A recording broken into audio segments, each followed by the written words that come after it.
just want to say thank you.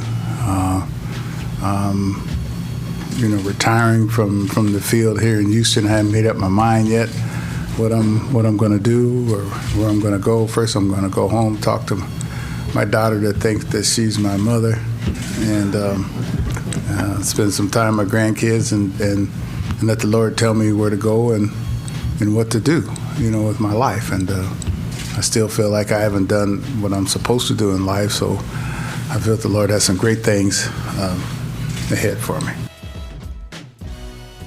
If you're 74 years old, what would you think that you're still supposed to do in life? Because I know what I would think. I'm going to collect that Social Security check. I'm going to sit back, kick my legs up, and do absolutely nothing. But apparently Dusty Baker wants to stay doing something. Hello and welcome aboard the Paul Gallant Show on this Friday. Gotta get down on Friday, October 27th of 2023.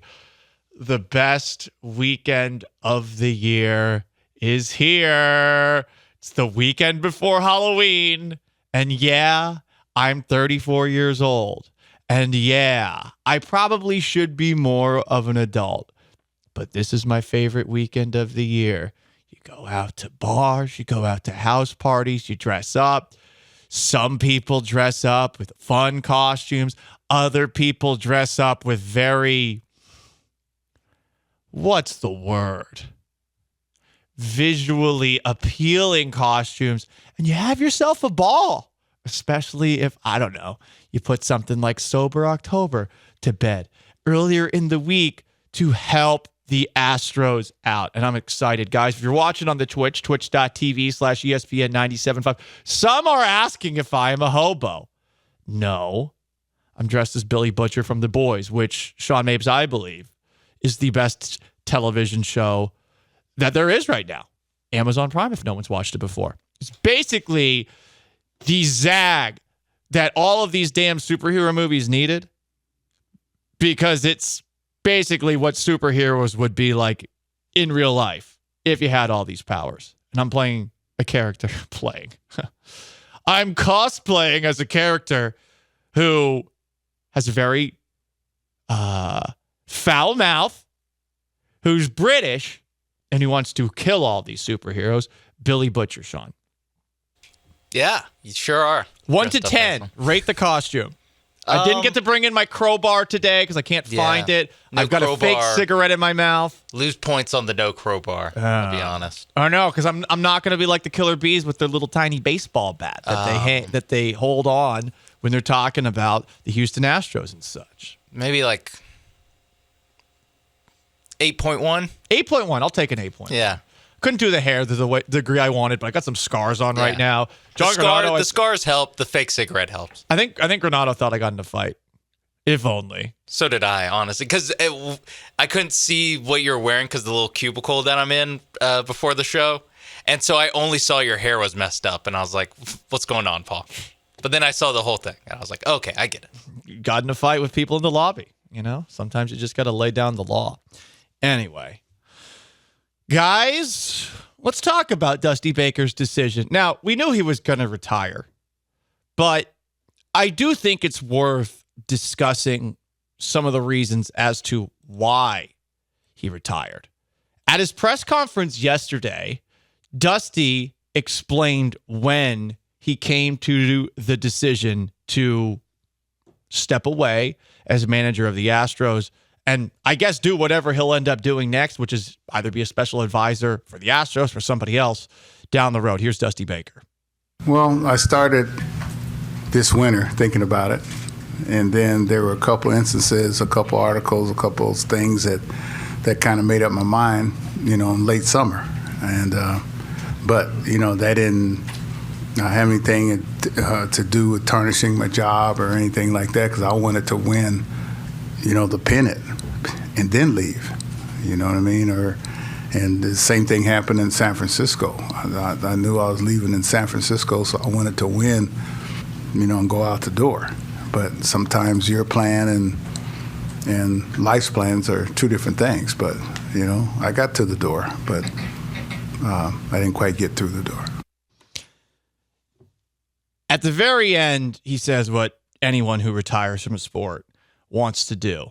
But before that is where a lot of people are focusing. There were a couple of instances, a couple of articles that helped him make up his mind. Did he go into the specifics? No.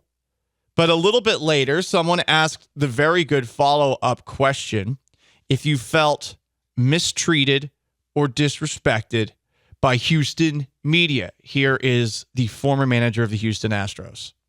Somewhat, yeah.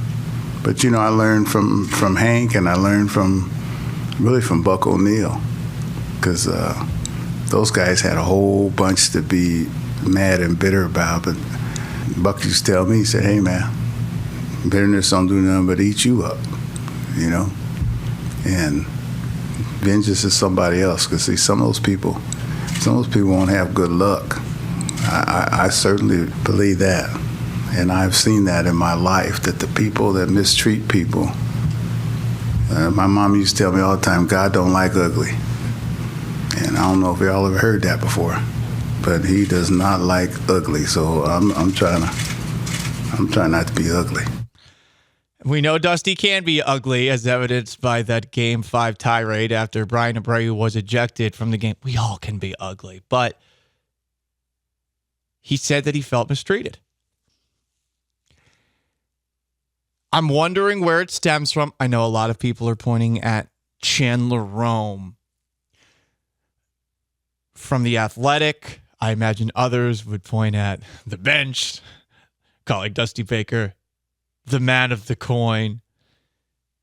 Jeremy Branham, the Killer Bees. What's wrong with Dusty's lineup?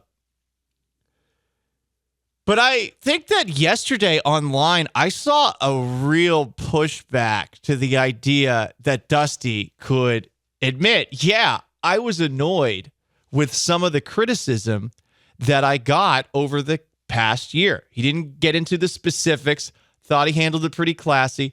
Got to say, as far as his long tangent at the end of that answer, Buck O'Neill, doesn't that sound like just the most generic, fake baseball name from back in the day? I don't know who Buck O'Neill is, to be perfectly honest, off the top of my head. He should have just said Hank Aaron, because no one dealt with more BS than Hank Aaron as he was breaking Babe Ruth's home run record. But to bring it back to Dusty, he had a point, and a lot of people are calling him sensitive for, I think, being honest with how he felt. So answer this question for me. Can you think of another successful, Dusty Baker was successful, can't argue that.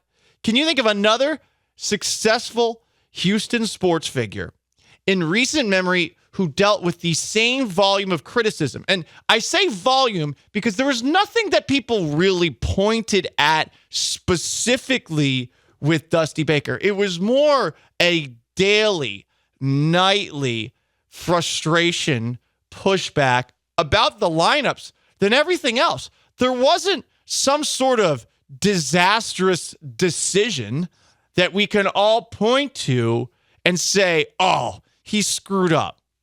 Say Bill O'Brien faking that punt against the Kansas City Chiefs, or Bill O'Brien running the Watt-Cat in another playoff game against the Kansas City Chiefs. Like, there's nothing to specifically point at with Dusty Baker that should have drawn the criticism that he got specifically over the course of this past year when he was the manager of a defending World Series champion. And that's not to say he was immune from criticism, but are we being truthful in saying that Dusty should not be sensitive about the criticism against him, given the sheer volume over matters that, in my opinion, are rather trivial? That's where I'm at today. And I don't think Dusty's talking about some of the really insufferable, nerdy folk that are on Astros Twitter who might be right from time to time. I think he's talking about specific members of the media. But there is not one person in this town, myself included, because I started doing this as a bit just to piss off all the people that were constantly on Dusty's ass. There's not one person in this town that can say they didn't criticize Dusty Baker. And when you look back, there's no moment like Game 4 of the 2015 Division Series, Astros-Royals, where A.J. Hinch leaves in Will Harris too long, or 2019 World Series Game 7, where A.J. Hinch doesn't use Garrett Cole the last game of the season. There's no specific moment like that for you to get pissed at Dusty Baker about. So help me out here. Tell me one Houston sports figure that dealt with the sheer volume of criticism that Dusty Baker did on a nightly basis over his effing lineups. Tell me somebody else who dealt with it on that level, who was actually successful and good at his job. I think you'll be hard-pressed to do it, but it's the most interactive sports talk show in Houston. 713-780-3776 to call in, to text in. We've got a call from Ryan. I don't know if this is about the topic that we were just discussing, but Ryan, welcome aboard. What's up, Paulie G? Look, I trust Ian Dusty, and I thought he had a good run there.